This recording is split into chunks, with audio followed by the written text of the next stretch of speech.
আল্লাহ পাক রব্বুল আলামিন জাহান্নামী ফেরেশতাদেরকে বলবেন, এরে জাহান্নামীর ফেরেশতার দল, আমার এই বান্দার কবরটাকে সংকীর্ণ করে দাও। কেমন সংকীর্ণ করে দিবে? এই ব্যক্তির কবরের দুই পাশের মাটি এমন ভাবে চাপ দিবে, এক পাজরের হাড্ডি আর এক পাজরের মধ্যে এইভাবে ঢুকে যাবে। উপর থেকে মাটি চাপ দিবে, নিচ থেকে মাটি চাপ দিবে, তাকে একবারে চতুর্দিক থেকে সংকীর্ণতা করে দেওয়া হবে। আল্লাহ পাক রব্বুল আলামিন বলবেন, রে জাহান্নামের ফেরেশতার দল, আমার এই বান্দার কবরটাকে জাহান্নামের আগুন দিয়া ভরে দাও। আমার এই নাফরমান বান্দাকে, আমার এই নাফরমান বান্দার কবরটা জাহান্নামের আগুন দিয়া ভরে দাও। আমার এই নাফরমান বান্দার কবরের মধ্যে জাহান্নামের আগুনের বিছানা বিছায় দাও। আমার এই বান্দার, আমার এই গুনাহগার নাফরমান বান্দার শরীরের মধ্যে জাহান্নামের পোশাক পরিধান করা দাও। আমার এই নাফরমান বান্দার কবরের মধ্যে জাহান্নামের একটা দরজা খুলে দাও, যেন কিয়ামত পর্যন্ত জাহান্নামের শাস্তি কবরের মধ্যে ভোগ করতে পারে। আল্লাহ পাক রব্বুল আলামিন বলেন, দুনিয়ার সব কিছুর মৃত্যু হয়ে যাবে, একমাত্র আমি মালিক আল্লাহ পাক রব্বুল আলামিন বাকি থাকবো।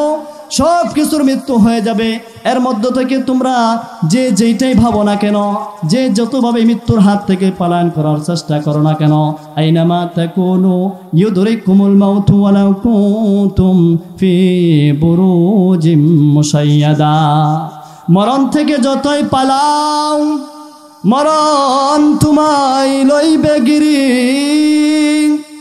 যদিও সুদূর আকাশ পানে লাগাও সে তাই লাগিয়া সিঁড়ি। ও দুনিয়ার মানুষ, মরণ থেকে যতই পালানোর চেষ্টা করো না কেন, পালাইয়া কোথাও যাইতে পারবা না। এমনকি যদি সুদৃঢ় দুর্গের ভিতরে আশ্রয় নাও, সেখানেও গিয়ে মৃত্যু তোমাকে পাকড়াও করবে, মৃত্যু তোমাকে ধরবেই। মৃত্যুর হাত থেকে বাঁচতে পারবা না, পালানোর কোনো জায়গা খুঁজে পাইবা না। আল্লাহ পাক রব্বুল আলামিন সূরাতুল জুমার মধ্যে বলেন, কুল ইন্নাল মাউতাল্লাযী তাফিরুনা মিনহু ফাইন্নাহু মুলাকীকুম সুম্মা তুরাদ্দুনা ইলা আলিমিল গায়বি ওয়াশ শাহাদাতি ফায়ুনাব্বিউকুম বিমা কুনতুম তা'মালুন। আল্লাহ পাক রব্বুল আলামিন বলবেন, ও দুনিয়ার মানুষ, ভালো করে বুঝে নাও। পয়গম্বরকে আল্লাহ তাআলা বলে দেন, ও পয়গম্বর, দুনিয়ার মানুষদেরকে আপনি জানায়া দেন, দুনিয়ার মানুষদেরকে আপনার জানায়া দেন, তুমি মৃত্যুর হাত থেকে পালায়ন করতে চাও, মৃত্যুর হাত থেকে তুমি বাঁচতে চাও, মৃত্যুর হাত থেকে পালায়ন করে তুমি কোথায় যাইবা? সেই মালিক যিনি অদৃশ্যের খবর রাখেন, দৃশ্যের খবর রাখেন, ওই মালিকের হাতে তোমার একদিন ধরা দিতেই হবে, মালিকের হাতে তোমার যেতেই হবে, মালিকের সাথে তোমার সাক্ষাৎ করতেই হবে, মৃত্যুর সাথে তোমার কোলাকুলি করতেই হবে। কোনো সময় সেই মৃত্যুর হাত থেকে, কোলাকুলি থেকে তুমি বাঁচতে পারবা না। মৃত্যু এক সময় তোমার সাথে সাক্ষাৎ করবেই করবে। এই মৃত্যুর হাত থেকে কেউ বাঁচতে পারবো না, পারবো? ও দুনিয়ার মানুষ, ভালো করে বুঝো, ইমানদার মুসলমান ভাইরা আমার, আল্লাহ পাক রব্বুল আলামিন বলেন, দুনিয়ার মধ্যে কোনো মানুষ তার জ্ঞানের জোরে, গুণের জোরে, কোনো ক্ষমতার দাপট দেখাইয়া, কোনো শক্তির দাপট দেখাইয়া, কোনো জনবলের দাপট দেখাইয়া, কোনোভাবে কোনো কিছু দিয়া সে মৃত্যুর হাত থেকে বাঁচতে পারবে না। মৃত্যুর হাত থেকে বাঁচার কোনো সুযোগ নাই, মৃত্যুর হাত থেকে পালায়ন করার কোনো রাস্তাও নাই। তবে এই মৃত্যুটা তোমার সবার যেহেতু হবেই, তোমার মৃত্যুরা যেন নেককারদের কাতারে হয়, মৃত্যুরা যেন বদকারদের কাতারে না হয়ে যায়। তাই আল্লাহ পাক রব্বুল আলামিন বলেন, দুনিয়ার মানুষ কি ভেবেছে যে তাদের মৃত্যুগুলো খুব সুন্দরভাবে মৃত্যু হবে? না না না, এই মৃত্যুগুলো দুই শ্রেণীতে বিভক্ত হবে। একজন হবে বদকারদের মৃত্যু, আর একটা হবে নেককারদের মৃত্যু। তুমি সব সময় কামনা করবা মুসলমান, তোমার মৃত্যুরা যেন নেককারদের কাতারে হয়। ফামান যুহজিহা আনিন নার ওয়া উদখিলাল জান্নাতা ফাকাদ ফাস।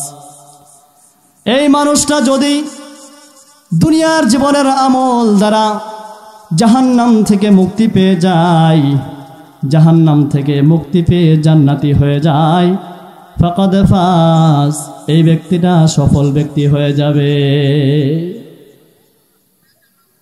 ও ইমানদার মুসলমান ভাইরা আমার, আল্লাহ পাক রব্বুল আলামিন বলেন, এই মানুষটা দুনিয়ার জীবনে যতটুকু হায়াত পাইল, হায়াত পাওয়ার পর এই মানুষটা তার আমলটা কেমন করলো, ভালো না মন্দ। তার ভালো আমলের দ্বারা যদি জাহান্নাম থেকে মুক্তি পেয়ে জান্নাতি হয়ে যায়, এই মানুষটা সফল ব্যক্তির খাতায় নাম লেখায় দিবে। আর এই ব্যক্তিটা ওই সময় সফল কাম হবে। আল্লাহ পাক রব্বুল আলামিন বলেন, ওয়ামাল হায়াতুদ দুনিয়া ইল্লা মাতাউল গুরুর। এই দুনিয়াটা একটা দুঃখা ছাড়া কিছুই নয়। দুনিয়ার জীবন একটা দুঃখার জীবন।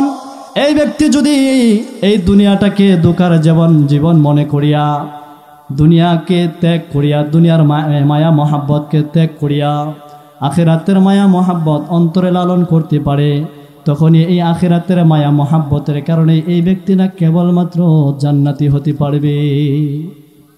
ও দুনিয়ার মানুষ, আল্লাহ পাক রব্বুল আলামিন বলেন, কুল্লু নাফসিন যায়কাতুল মাউত, সকল প্রাণীরই মৃত্যুর স্বাদ গ্রহণ করতে হবে।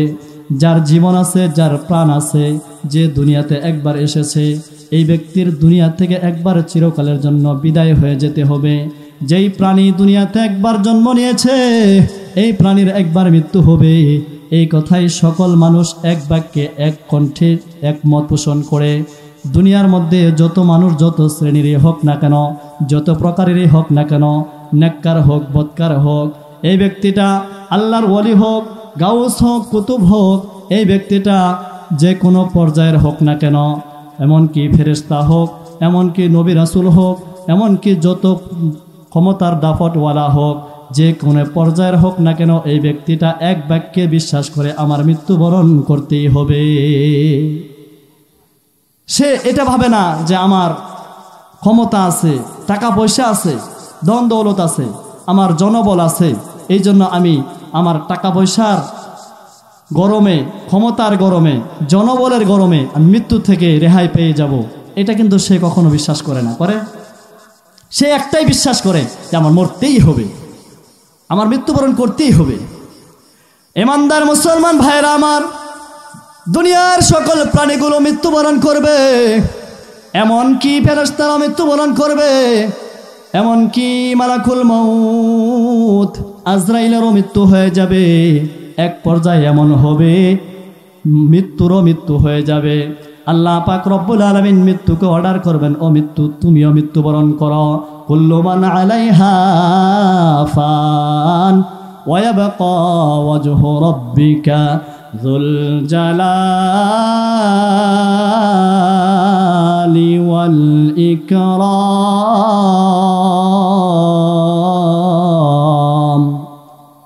আল্লাহ পাক রব্বুল আলামিন বলেন, দুনিয়ার সব কিছুর মৃত্যু হয়ে যাবে, একমাত্র আমি মালিক আল্লাহ পাক রব্বুল আলামিন বাকি থাকবো। সব কিছুর মৃত্যু হয়ে যাবে। এর মধ্য থেকে তোমরা যে যেইটাই ভাবো না কেন, যে যতভাবে মৃত্যুর হাত থেকে পালায়ন করার চেষ্টা করো না কেন, আইনামা তাকুনু ইউদরিকুমুল মাউতু ওয়ালাউ কুনতুম ফি বুরুজিম মুশাইয়াদা, মরণ থেকে যতই পালাও, মরণ তোমায় লইবে গিরি। যদিও সুদূর আকাশ পানে লাগাও সে তাই লাগিয়া সিঁড়ি। ও দুনিয়ার মানুষ, মরণ থেকে যতই পালানোর চেষ্টা করো না কেন, পালাইয়া কোথাও যাইতে পারবা না। এমনকি যদি সুদৃঢ় দুর্গের ভিতরে আশ্রয় নাও, সেখানেও গিয়ে মৃত্যু তোমাকে পাকড়াও করবে, মৃত্যু তোমাকে ধরবেই। মৃত্যুর হাত থেকে বাঁচতে পারবা না, পালানোর কোনো জায়গা খুঁজে পাইবা না। আল্লাহ পাক রব্বুল আলামিন সূরাতুল জুমার মধ্যে বলেন, কুল ইন্নাল মাউতাল্লাযী তাফিরুনা মিনহু ফাইন্নাহু মুলাকীকুম সুম্মা তুরাদ্দুনা ইলা আলিমিল গায়বি ওয়াশ শাহাদাতি ফায়ুনাব্বিউকুম বিমা কুনতুম তা'মালুন। আল্লাহ পাক রব্বুল আলামিন বলবেন, ও দুনিয়ার মানুষ, ভালো করে বুঝে নাও। পয়গম্বরকে আল্লাহ তাআলা বলে দেন, ও পয়গম্বর, দুনিয়ার মানুষদেরকে আপনি জানায়া দেন, দুনিয়ার মানুষদেরকে আপনার জানায় দেন, তুমি মৃত্যুর হাত থেকে পালায়ন করতে চাও, মৃত্যুর হাত থেকে তুমি বাঁচতে চাও, মৃত্যুর হাত থেকে পালায়ন করে তুমি কোথায় যাইবা? সেই মালিক যিনি অদৃশ্যের খবর রাখেন, দৃশ্যের খবর রাখেন, ওই মালিকের হাতে তোমার একদিন ধরা দিতেই হবে, মালিকের হাতে তোমার যেতেই হবে, মালিকের সাথে তোমার সাক্ষাৎ করতেই হবে, মৃত্যুর সাথে তোমার কোলাকুলি করতেই হবে। কোনো সময় সেই মৃত্যুর হাত থেকে, কোলাকুলি থেকে তুমি বাঁচতে পারবা না। মৃত্যু এক সময় তোমার সাথে সাক্ষাৎ করবেই করবে। এই মৃত্যুর হাত থেকে কেউ বাঁচতে পারবো না, পারবো? ও দুনিয়ার মানুষ, ভালো করে বুঝো, ইমানদার মুসলমান ভাইরা আমার, আল্লাহ পাক রব্বুল আলামিন বলেন, দুনিয়ার মধ্যে কোনো মানুষ তার জ্ঞানের জোরে, গুণের জোরে, কোনো ক্ষমতার দাপট দেখাইয়া, কোনো শক্তির দাপট দেখাইয়া, কোনো জনবলের দাপট দেখাইয়া, কোনোভাবে কোনো কিছু দিয়া সে মৃত্যুর হাত থেকে বাঁচতে পারবে না। মৃত্যুর হাত থেকে বাঁচার কোনো সুযোগ নাই, মৃত্যুর হাত থেকে পালায়ন করার কোনো রাস্তাও নাই। তবে এই মৃত্যুটা তোমার সবার যেহেতু হবেই, তোমার মৃত্যুরা যেন নেককারদের কাতারে হয়, মৃত্যুরা যেন বদকারদের কাতারে না হয়ে যায়। তাই আল্লাহ পাক রব্বুল আলামিন বলেন, দুনিয়ার মানুষ কি ভেবেছে যে তাদের মৃত্যুগুলো খুব সুন্দরভাবে মৃত্যু হবে? না না না, এই মৃত্যুগুলো দুই শ্রেণীতে বিভক্ত হবে। একজন হবে বদকারদের মৃত্যু, আর একটা হবে নেককারদের মৃত্যু। তুমি সব সময় কামনা করবা মুসলমান, তোমার মৃত্যুরা যেন নেককারদের কাতারে হয়। আল্লাহ পাক রব্বুল আলামিন বলেন, আম হাসিবাল্লাযীনা ইজতারাহু সাইয়্যাতি আন নাজআলাহুম কাল্লাযীনা আমানু ওয়া আমিলুস সালিহাত সাওয়াআম মাহইয়াহুম ওয়া মামাতুহুম সাআ মা ইয়াহকুমুন। বদকারীরা কি ভেবেছে, নাফরমান বেঈমানেরা কি ভেবেছে তাদের মৃত্যু আর নেককারদের মৃত্যু একই রকম হবে? না না না, বদকারদের মৃত্যু আর নেককারদের মৃত্যুর মধ্যে আকাশ আর পাতাল ব্যবধান থাকবে। নেককারদের মৃত্যুটা হবে খুব সুষ্ঠুভাবে, সুন্দরভাবে, আরামদায়ক, আর বদকারদের মৃত্যুটা হবে খুব কষ্টদায়ক, অশান্তিমূলক। এই জন্য দুনিয়ার মানুষ, তোমরা সব সময় কামনা করবা তোমার মৃত্যুটা যেন নেককারদের কাতারে হয়, তোমার মৃত্যুটা যেন বদকারদের কাতারে না হয়ে যায়। তোমার মৃত্যুটা নেককারদের কাতারে হতে হলে তোমার যেই জিনিসটা দরকার, সেই জিনিসটার নাম হলো ঈমান আর আমল। ঈমান আমল যদি তোমার ভালো হয়ে যায়, তাহলে তোমার মৃত্যুটা হবে নেককারদের কাতারে। আর যখন তোমার ঈমানের দুর্বলতা থাকবে, আর যখন তোমার আমলের মধ্যে কমতি থাকবে, তখন তোমার মৃত্যুটা হবে বদকারদের কাতারে। এই জন্য দুনিয়ার মানুষ ভালো করে বুঝে নাও, ভালো করে বুঝে নাও, তোমার মৃত্যুটা যেন নেককারদের কাতারে হয়। নেককারদের কাতারে হতে হলে তোমার ঈমান এবং আমলকে তুমি মজবুত করে নাও। বদকারদের মৃত্যুর যন্ত্রণা কত কঠিন হবে, নেককারদের মৃত্যুর যন্ত্রণা কত আরামদায়ক হবে, এই ব্যাপারে লম্বা আলোচনা, আমার সময় সংক্ষিপ্ত, এই ব্যাপারে আমি বেশি আলোচনা করব না। এখন মৃত্যুটা হওয়ার পর, মৃত্যুর পরের যেই জগৎটা, সেই জগৎটার নাম হচ্ছে কবর জগৎ। মৃত্যুর পরের জগৎটার নাম কি? কবর জগৎ। আর এই কবর জগতের হালাত হবে দুইটা। কয়টা? দুইটা হালাত হবে, দুইটা অবস্থা হবে। মানুষ মারা যাওয়ার পর তাকে কাফনের পর দাফন করে যে জায়গায় রাখা হয়, সেই জায়গাতে আমরা দুনিয়ার মানুষ আমাদের প্রথা অনুযায়ী মনে করি তাকে কবরে রেখে আসছি, তাহারেকে কবরে রেখে আসছি। কোনো মানুষ যদি মাছের পেটে চলে যায়, কোনো মানুষ যদি বাঘের পেটে চলে যায়, কোনো মানুষকে যদি জ্বালিয়ে পুড়িয়ে ছারখার করে দেওয়া হয়, কোনো মানুষকে যদি নদীতে ভাসিয়ে দেওয়া হয়, যেই জায়গায় থাকুক না কেন, সেই জায়গাটাই হচ্ছে তার জন্য কবর জগৎ। মাছের পেট তার জন্য কবর জগৎ, বাঘের পেট তার জন্য কবর জগৎ, ভাসমান পানি তার জন্য কবর জগৎ, পুড়ে ছারখার করে দেওয়া হলো সেটা তার জন্য কবর জগৎ। বলা হচ্ছে মৃত্যুর পরে তার ঠিকানাটা হবে কি? কবর জগৎ। আর এই কবর জগতের হালাত হবে দুইটা। কয়টা? দুইটা। আর কবর জগতের স্থান হচ্ছে দুইটা, অবস্থান দুইটা, স্থান দুইটা। একটা হচ্ছে ইল্লিয়িন আর একটা হচ্ছে সিজ্জিন। নেককারদের কবর জগৎ হবে ইল্লিয়িনে, 7 আসমানের উপরে, আর বদকারদের কবর জগৎ হবে সিজ্জিনে, 7 জমিনের নিচে। আমাকে আপনাকে কবরে রাখার পর এখান থেকে আত্মাটাকে নিয়ে আমি যদি নেককার হয়ে থাকি, আমি যদি ইমানদার হয়ে থাকি, ইমান আমল আমার মজবুত থাকে, তাহলে আমার রূহটাকে ফেরেশতারা নিয়ে রেখে দিবেন। আমি যদি নেককার হয়ে থাকি ইল্লিগিনের ভিতরে 7 আসমানের উপরে, আর যদি আমি বদকার গুনাহগার নাফরমান হয়ে থাকি তাহলে আমার রূহটাকে নিয়ে ফেরেশতারা রেখে দিবেন 7 জমিনের নিচে সিজ্জিনে। তাহলে বোঝা গেল নেককারদের কবর জগৎ হচ্ছে 7 আসমানের উপর, আর বদকারদের কবর জগৎ হচ্ছে 7 জমিনের নিচে। বুঝে আসছে? কবর কিন্তু এটা কবর জগৎ না। মাছের পেট, বাঘের পেট পানিতে পুড়িয়ে দেওয়া, পানিতে ভাসিয়ে দেওয়া, আগুনে পুড়িয়ে দেওয়া, তাদেরকে আমরা বাহ্যিক দৃশ্যতে সেখানে রেখে আসি। আসলে তার রূহটা কোথায় চলে যায়?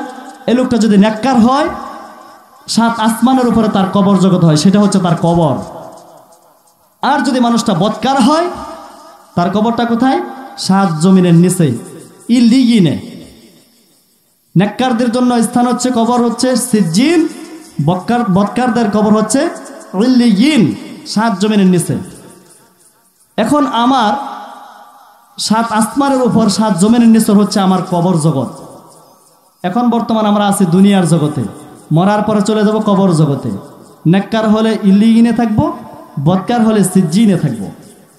তাহলে আমাদের কবরের স্থান কয়টা? 2টা, একটা 7 আসমানের উপর আর একটা 7 জমিনের নিচে। এই 7 আসমান আর 7 জমিনের নিচে এই 2টা কবর জগতের হালাত হবে 2টা। কয়টা? অবস্থান হবে 2টা, অবস্থা হবে 2টা। কয়টা অবস্থা? 2টা। আল্লাহর নবী বিশ্ব নবী রাহমাতুল লিল আলামিন বলেন, আল কবরু রাউদাতুম মিন রিয়াদিল জান্নাহ আও হুফরাতুম মিন হুফারিন নার। কবর জগতের হালাত হবে 2টা। 1 নাম্বার, কবর কারো জন্য হয়ে যাবে জান্নাতের বাগান, না হয় কারো জন্য কবর হয়ে যাবে জাহান্নামের গর্ত। যার কারো জন্য কবর জান্নাতের বাগান আর কারো জন্য জাহান্নামের গর্ত। আল্লাহর নবী বলেন, মান মাতা ফাকাদ কামাত কিয়ামাতুহু। যে যখন মারা যায় তখন থেকে তার কিয়ামত শুরু হয়ে যায়। ও দুনিয়ার মানুষ, ব্যাখ্যাটা তো বুঝে আসলো না। রাহমাতুল লিল আলামিন অন্য হাদিসের মধ্যে বলেন, কোন আল্লাহর বান্দা বান্দিকে মৃত্যুবরণ করার পর তার কাফন দাফন করানোর পর তাকে কবরে রেখে আসা হয়। কবরে রেখে তার আপনজনেরা যখন চলে আসে, চলে আসার পর 2 জন মুনকার নাকির ফেরেশতা তাকে কবরের মধ্যে উঠায়া বসায়া তাকে 3টা প্রশ্ন করে। কয়টা? 3টা প্রশ্ন করে। 3টা প্রশ্ন। মান রব্বুকা, তোমার রবের পরিচয় দাও। ওমা দীনুকা, তোমার ধর্মের পরিচয় দাও। ওমান হাযার রাজুলুল্লাযী বুইসা ফীকুম ওয়া ইউকালু লাহু মুহাম্মাদ। ও আল্লাহর বান্দা, তুমি তোমার নবীর পরিচয় দাও। এই 3টা প্রশ্ন করা হবে। রাহমাতুল লিল আলামিন বলেন, এই 3টা প্রশ্নের জবাব দুনিয়ার কোনো মানুষের দেওয়ার কোনো ক্ষমতা থাকবে না। একমাত্র ওই ব্যক্তিরই ক্ষমতা থাকবে যে ব্যক্তির ঈমান আর আমল মজবুত থাকবে, যেই ব্যক্তির ঈমান আর আমল ভালো থাকবে, যেই ব্যক্তির উপর আল্লাহ পাক রব্বুল আলামিনের মেহেরবানি থাকবে, দয়া থাকবে, কৃপা থাকবে। কেবলমাত্র সেই ব্যক্তিটাই এই 3টা প্রশ্নের জবাব সঠিকভাবে দিতে পারবে। অন্যথায় কোন দুনিয়ার কোনো বাপের বেটা নাই এই 3টা প্রশ্নের জবাব দিয়ে দিবে। ঈমান আমল মজবুত, 3টা প্রশ্নের জবাব অটোমেটিক তুমি বলতে পারবা। ঈমান আর আমল দুর্বল, তোমার জবান থেকে এই 3টা প্রশ্নের উত্তর তোমার বলা সম্ভব হবে না। ও দুনিয়ার মানুষ, আল্লামা কুতুবউদ্দিন আনাসি রহমাতুল্লাহি আলাইহি তারিখুল মদিনা নামক কিতাবের মধ্যে লিখেছেন, খলিফাতুল মুসলিমিন ওমর ইন্তেকালের পর আল্লাহর নবীর কোন এক সাহাবী স্বপ্ন যুগে দেখলেন। স্বপ্ন যুগে ওমরকে দেখে ওমরকে জিজ্ঞেস করলেন, ওগো ওমর, কবর জগতে কবরে আপনার সাথে আল্লাহ তাআলা কেমন আচরণ করেছেন, কেমন ব্যবহার করেছেন? খলিফাতুল মুসলিমিন ওমর সেই সাহাবীকে জবাব দেয়, ওগো আল্লাহর নবীর সাহাবী, কবর জগতে যখন 2 জন মুনকার নাকির ফেরেশতা এসে আমাকে প্রশ্ন করলো, মান রব্বুকা, তোমার রবের পরিচয় দাও, তখন আমি মুনকার নাকিরকে ধমকে সরে বললাম, এরে মুনকার নাকির, তোমার কি লজ্জা হয় না? তুমি উমরকে প্রশ্ন করতেছো তোমার রবের পরিচয় দাও। আগে বলো তুমি মুনকার নাকির, তোমার রবের পরিচয় তুমি দাও। এই কথা যখন মুনকার নাকিরকে ধমকের সুরে বলে দেয়, মুনকার নাকির একজন আরেকজনের চেহারার দিকে তাকায় আর বলতে থাকে, ভাই আল্লাহ তাআলা উমরকে প্রশ্ন করার জন্য পাঠাইছে নাকি উমরকে আমাদেরকে প্রশ্ন করার জন্য পাঠাইছে? এই কথা একজন আরেকজনে বলতেছে। ইতিমধ্যে রাহমাতুল লিল আলামিন তার রওজা মুবারক থেকে তার চেহারাটা উমরের কবরের দিকে প্রকাশ করলেন। প্রকাশ করার পর মুনকার নাকির ফেরেশতাদেরকে বললেন, এরে মুনকার নাকির, তোমরা উমরকে যে তার রবের পরিচয়ের কথা জিজ্ঞেস করতেছ, তার রবের পরিচয় জানতে চাইতেছ, উমর তোমাদের চাইতে তার রবকে বেশি চিনে। সুবহানাল্লাহ। আল্লামা জালালউদ্দিন সৈয়দ রাহমাতুল্লাহি আলাইহি লেখেন, নূরুস সুদুর ফি শরহি আহওয়ালিল কুবুর নামক কিতাবের মধ্যে লেখেন, খলিফাতুল মুসলিমিন উমর রাদিয়াল্লাহু তাআলা আনহুর ইন্তেকালের 10 বছর পর আরেকজন সাহাবী স্বপ্ন যুগে উমরকে দেখতে পান। দেখার পর উমরকে জিজ্ঞাসা করে, ওগো খলিফাতুল মুসলিমিন উমর, আল্লাহ পাক রব্বুল আলামিন কবরে আপনার সাথে কেমন আচরণ করেছেন, কেমন ব্যবহার করেছেন, আপনার সাথে কবরে কেমন মুআমালা করা হয়েছে? খলিফাতুল মুসলিমিন উমর বলেন, আমি আমার শাসন আমলে 10টা বছর কোন কাজে, আমি আমার শাসন আমলটা দুনিয়ার মধ্যে কিভাবে কাটাইলাম, আমি দুনিয়ার মানুষদেরকে দুনিয়ার জীবনে কোন পথে চালাইলাম, পরকালে তারা কোন পথে মুক্তি পাবে সেই পথ প্রদর্শন করতে পারলাম কিনা, এই সংক্রান্ত বিষয়ে বিগত 10 বছরের জবাব দিয়ে আজকে কেবলমাত্র শেষ করলাম। 10 বছর শাসন আমলে আমি আমার দেশটাকে আল্লাহর বিধান নবীর তরিকা মতো পরিচালনা করলাম কিনা, দুনিয়ার জীবনে মানুষদের দায়িত্বগুলো সঠিকভাবে পালন করলাম কিনা, মানুষগুলো পরকালে কোন পথে চললে মুক্তি পাবে সেই পথ তাদের প্রদর্শন করতে পারলাম কিনা, এই সংক্রান্ত জবাব দিয়ে আমি বিগত 10 বছরে শেষ করলাম। সুবহানাল্লাহ। ও ইমানদার মুসলমান ভাইরা আমার, যে উমর সম্পর্কে রাহমাতুল লিল আলামিন স্বয়ং মুনকার নাকিরের কাছে কবরের মধ্যে জবাব দিলেন, মুনকার নাকিরের কাছে সুপারিশ করলেন, এরে মুনকার নাকির, উমর তোমাদের চাইতে তার রবকে বেশি চিনে। সেই উমরের যদি তার শাসন আমল 10 বছর শাসন আমলের এই সময়টাকে আল্লাহর কাছে জবাব দিতে 10 বছর লেগে যায়, তাহলে তোমার আমার কি অবস্থা হবে? তোমার আমার কবরের জগৎটা কেমন হালত হবে? ইমানদার মুসলমান ভাইয়েরা আমার, ইমান আমল উমরের মতো কি আমাদের হয়েছে কিনা? উমরের মতো কি আমরা রবকে চিনতে পেরেছি কিনা? না না না না, উমরের মতো আমরা রবকে চিনতে পারি নাই। কেননা উমরের কথা পয়গম্বর বলেছেন, উমর ফিল জান্নাত, আবু বকর ফিল জান্নাহ, উসমান ফিল জান্নাহ, আলী ফিল জান্নাহ। এই সমস্ত সাহাবীরা দুনিয়ার জীবন থেকেই জান্নাতের সার্টিফিকেট নিয়ে গেছে। এই উমর দুনিয়ার থেকে জান্নাতের সার্টিফিকেট নিয়ে গেল। এই উমর দুনিয়ার থেকে জান্নাতের সার্টিফিকেট নিয়ে যাওয়ার পরেও তার 10 বছরের শাসন আমলের জবাব দিতে যদি 10 বছর লেগে যায়, তাহলে তোমার আমার কত বছর লেগে যাবে? ঠিক কিনা? তোমার আমার কি হালাত হবে? ইমানদার মুসলমান ভাইরা আমার, বলতেছিলাম কবরের মধ্যে মুনকার নাকির কয়টা প্রশ্ন করবে? 3টা প্রশ্ন করবে। 1 নাম্বার, মান রব্বুকা, রবের পরিচয় দাও। 2 নাম্বার, ওমা দীনুকা, তোমার ধর্মের পরিচয় দাও। 3 নাম্বার, মান হাযার রাজুলুল্লাযী বু'িসা ফীকুম ওয়া ইউকালু লাহু মুহাম্মদ, তোমার নবীর পরিচয় দাও। রবের পরিচয় ওই ব্যক্তি দিতে পারবে যে ব্যক্তি দুনিয়ার জীবনে আল্লাহ তাআলাকে রব হিসাবে মেনে চলেছে, আল্লাহর বিধানগুলো সঠিকভাবে পালন করতে পেরেছে। এই ব্যক্তি কেবলমাত্র রবের পরিচয় দিতে পারবে, অন্যথায় তার পক্ষে রবের পরিচয় দেওয়া সম্ভব হবে না। 2 নাম্বার, ওমা দীনুকা, তোমার ধর্মের পরিচয় দাও। তোমার ধর্মের পরিচয় দাও। যে ব্যক্তি দুনিয়ার জীবনে ইসলামের বিধিবিধানগুলো পালন করেছে, দুনিয়াতে থাকাকালীন ইসলামের যত নিষেধাজ্ঞা রয়েছে সেগুলোর থেকে বিরত রয়েছে, ইসলামের যত আদেশ রয়েছে সকল আদেশগুলো পালন করেছে, এই ব্যক্তি কেবলমাত্র সেই তার ধর্মের পরিচয় দিতে পারবে। 3 নাম্বার, মান হাযার রাজুলুল্লাযী বুইসা ফীকুম ওয়া ইয়াকালু লাহু মুহাম্মদ। এই প্রশ্নের জবাব কেবলমাত্র ওই ব্যক্তি দিতে পারবে যেই ব্যক্তি দুনিয়ার জীবনে নবীর আদর্শ মেনে চলেছে, নবীর প্রত্যেকটা সুন্নাহকে তার সামাজিক জীবনে ব্যক্তিগত জীবনে পালন করেছে।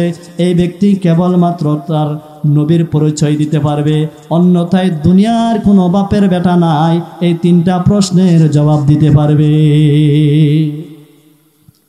এই ব্যক্তিকে যখন তিনটা প্রশ্ন করবে, এই ব্যক্তি দুনিয়ার জীবনে রবকে আল্লাহকে রব মানিয়ে চলেছে, দুনিয়ার জীবনে ইসলামের বিধিবিধান পালন করে চলেছে, দুনিয়ার জীবনে নবীর আদর্শ মোতাবেক জীবনযাপন করেছে।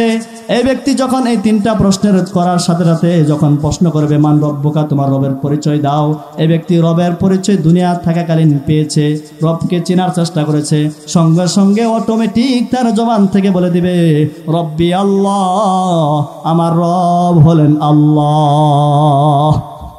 যে ব্যক্তি দুনিয়ার জীবনে ইসলামের বিধিবিধান পালন করেছে, যখন প্রশ্ন করবে ওমা দিনুকা, অটোমেটিক বলে দিবে দিন আল ইসলাম, আমার ধর্ম ইসলাম। যে ব্যক্তি দুনিয়ার জীবনে নবীর আদর্শ পালন করেছে, এই ব্যক্তি অটোমেটিকভাবে বলে দিবে হাদা মুহাম্মাদুর রাসূলুল্লাহ সাল্লাল্লাহু আলাইহি ওয়াসাল্লাম, ইনি হলেন আমার নবী মুহাম্মাদুর রাসূলুল্লাহ। তিনটা প্রশ্ন করার পর যখন এই ব্যক্তি যথা নিয়মে সুন্দরভাবে তিনটা প্রশ্নের জবাব দিয়ে দিবে রব্বি আল্লাহ, দীন আল ইসলাম, ওয়া হাযা মুহাম্মাদুর রাসূলুল্লাহ, এই তিনটা প্রশ্ন যখন সে জবান দিয়ে বাহির করে দিবে, আল্লাহ পাক রব্বুল আলামিন রহমতের ফেরেশতাদেরকে বলবেন, জান্নাতি ফেরেশতাদেরকে বলবেন, আরে আমার জান্নাতের ফেরেশতার দল, আমার এই বান্দাটা বড় নেককার বান্দা, দুনিয়ার জীবনে দুনিয়ার মায়াকে ত্যাগ করিয়া আমি মালিকের মহাব্বত অন্তরে লালন করিয়া, আমার ইসলামের ভালোবাসা অন্তরে লালন করিয়া, আমার নবীর আদর্শ জীবনে বাস্তবায়ন করিয়া আজকে কবরে এসেছে, আজকে প্রত্যেকটা সওয়ালের জবাব সঠিকভাবে দিতে পেরেছে, এই বান্দাটা নেককার একজন বান্দা। সুবহানাল্লাহ। তাই রাহমাতুল লিল আলামিন বলেন আল কবরু রাউযাতুম মিন রিয়াজিল জান্নাহ, এই বান্দার কবরটা হয়ে যাবে জান্নাতের বাগান। আল্লাহ পাক রব্বুল আলামিন বলবেন ও রহমতের ফেরেশতারা, ও জান্নাতের ফেরেশতারা, আমার এই বান্দার কবরটাকে জান্নাতের বাগানে পরিণত করে দাও, আমার এই বান্দার কবরটা প্রশস্ত করিয়া দাও, আমার এই বান্দার কবরের মধ্যে জান্নাতের বিছানা বিছায়া দাও, আমার এই বান্দার শরীরের মধ্যে জান্নাতি পোশাক পরিধান করায়া দাও, আমার এই বান্দার কবরের মধ্যে জান্নাতের একটা দরজা খুলে দাও, যেন কিয়ামত পর্যন্ত আমার এই বান্দা কবরে শুয়া শুয়া জান্নাতের সুখ শান্তি ভোগ করতে পারে। সুবহানাল্লাহ। এই ব্যক্তির জন্য কবর হবে জান্নাতের বাগান। পক্ষান্তরে যে ব্যক্তি নাফরমান হবে, গুনাহগার হবে, প্রশ্ন করবে মান রব্বুকা, তোমার রবের পরিচয় দাও, এই ব্যক্তি দুনিয়ার জীবনে আল্লাহকে রব মানিয়া চলে নাই। দ্বিতীয় নাম্বার যখন প্রশ্ন করবে ওমা দিনুকা, তোমার ধর্মের পরিচয় দাও, এই ব্যক্তি দুনিয়ার জীবনে ইসলামের কোনো বিধিবিধান পালন করে নাই, এই ব্যক্তি তখন জবাব দিতে পারবে না। এক নাম্বার প্রশ্ন যখন করবে রবের পরিচয় দাও মান রব্বুকা, কোনো জবাব দিতে পারবে না, তখন শুধু বলবে হা হা লা আদরি, হায় আফসোস হায় আফসোস, আমি তো আমার রবকে আমি তো জানি না। দুই নাম্বার প্রশ্ন যখন করবে ওমা দিনুকা, তোমার ধর্মের পরিচয় দাও, এই ব্যক্তি তখন বলবে হা হা লা আদরি, হায় রে আমি তো আমার ধর্ম কি আমি জানি না, আমি আমার ধর্মের ব্যাপারে কিছুই জানি না। তিন নাম্বার প্রশ্ন যখন করবে ওমান হাযার রাজুলুল্লাযী বুইসা ফীকুম ওয়া ইউকালু লাহু মুহাম্মদ, আরে আল্লাহর বান্দা তুমি তোমার নবীর পরিচয় দাও, এই ব্যক্তি তখন বলবে হা হা লা আদরি, হায় রে আমার নবী কে আমি তো জানি না, আমি আমার নবীর খবর রাখি না, কেননা নবীর তরিকা তো সে মানে নাই। তখন এই ব্যক্তির সামনে নবীর চেহারাটা এইভাবে তুলে ধরা হবে, নবীর ছবি তুলে ধরা হবে, বলবে দেখো তো এই ব্যক্তিটা কে, এই ব্যক্তিকে তুমি চিনোনি? তখন এই ব্যক্তি বলবে, নাফরমান গুনাহগার বলবে এই ব্যক্তিকে তা তো আমি চিনি না, এই ব্যক্তির পরিচয় আমি জানি না, এই ব্যক্তিকে আমি চিনি না। কারণ কি সে চিনবে না কেন? কারণ কি? কারণ একটাই, এই ব্যক্তি দুনিয়ার জীবনে নবীর আদর্শের কোনো পরোয়া করে নাই, বরঞ্চ যারা নবীর আদর্শ মানত তাদেরকে সে টিটকারি পারত, তাদেরকে ব্যঙ্গ করত। আছে না এমন ব্যক্তি? আছে না? আছে। এই ব্যক্তি নবীর আদর্শ নিয়ে ব্যঙ্গ করত। তখন এই ব্যক্তিকে যখন নবীর ছবি তুলে ধরা হবে, এই ব্যক্তি বলতে পারবে না। ইমানদার মুসলমান ভাইরা আমার, এই ব্যক্তি যখন এই তিনটা প্রশ্নের জবাব সঠিকভাবে দিতে পারবে না, তখন আল্লাহ পাক রব্বুল আলামিন জাহান্নামী ফেরেশতাদেরকে ঘোষণা করবেন, ডাক দিবেন, এর জাহান্নামের ফেরেশতার দল, আমার এই বান্দাটা গুনাহগার বান্দা, নাফরমান বেঈমান বান্দা, দুনিয়াতে আমার দেওয়া সকল নিয়ামত ভোগ করার পরেও আমার কোনো সময় কৃতজ্ঞতা করে নাই, ইসলামের কোনো পরোয়া করে নাই, আমার নবীর আদর্শের কোনো পরোয়া করে নাই। এই ব্যক্তিরা একটা গুনাহগার বান্দা, এই ব্যক্তিরা জাহান্নামী বান্দা। তখন আল্লাহর নবী বলেন, হুফরাতুম মিন হুফারিন নার, এই ব্যক্তির কবরটাই হয়ে যাবে জাহান্নামের গর্ত, এই ব্যক্তির কবরটাই হয়ে যাবে জাহান্নামের একটা কুণ্ড। আল্লাহ পাক রব্বুল আলামিন জাহান্নামী ফেরেশতাদেরকে বলবেন, এ জাহান্নামীর ফেরেশতার দল, আমার এই বান্দার কবরটাকে সংকীর্ণ করে দাও। কেমন সংকীর্ণ করে দিবে? এই ব্যক্তির কবরের দুই পাশের মাটি এমন ভাবে চাপ দিবে, এক পাজরের হাড্ডি আর এক পাজরের মধ্যে এইভাবে ঢুকে যাবে, উপর থেকে মাটি চাপ দিবে, নিচ থেকে মাটি চাপ দিবে, তাকে একবারে চতুর্দিক থেকে সংকীর্ণতা করে দেওয়া হবে। আল্লাহ পাক রব্বুল আলামিন বলবেন, রে জাহান্নামের ফেরেশতার দল, আমার এই বান্দার কবরটাকে জাহান্নামের আগুন দিয়া ভরে দাও। আমার এই নাফরমান বান্দাকে, আমার এই নাফরমান বান্দার কবরটা জাহান্নামের আগুন দিয়া ভরে দাও। আমার এই নাফরমান বান্দার কবরের মধ্যে জাহান্নামের আগুনের বিছানা বিছায় দাও। আমার এই বান্দার, আমার এই গুনাহগার নাফরমান বান্দার শরীরের মধ্যে জাহান্নামের পোশাক পরিধান করা দাও। আমার এই নাফরমান বান্দার কবরের মধ্যে জাহান্নামের একটা দরজা খুলে দাও, যেন কিয়ামত পর্যন্ত জাহান্নামের শাস্তি কবরের মধ্যে ভোগ করতে পারে। তাই আল্লাহর নবী বলেন, হুফরাতুম মিন হুফারিন নার, কবরটা কারো জন্য জাহান্নামের গর্ত হয়ে যাবে। এই নাফরমান বেঈমান গুনাহগার বান্দাদের জন্যই কবরটা জাহান্নামের গর্ত হয়ে যাবে, ঠিক কি না? তাহলে এই কবরটা জান্নাতের বাগান হোক, এটা আমরা সকলে চাই না? কবরটা আমাদের জাহান্নামের গর্ত না হোক, এটা আমরা চাই না? যদি জাহান্নাম নামের গর্ত থেকে বাঁচাইতে চাই, জান্নাতি আমার কবরটা জান্নাতের বাগান বানাইতে চাই, তাহলে আমাদের কি করতে হবে? অবশ্যই আমাদের ঈমান আর আমলকে মজবুত করতে হবে। তাহলে কেবলমাত্র আমাদের কবরটা জান্নাতের বাগানে পরিণত হবে, অন্যথায় আমাদের কবরটা কি হয়ে যাবে? জাহান্নামের গর্তে পরিণত হয়ে যাবে। ঈমানদার মুসলমান ভাইরা আমার, এই ব্যক্তির কবর হয়তো জান্নাতের বাগান, অন্যথায় জাহান্নামের গর্ত।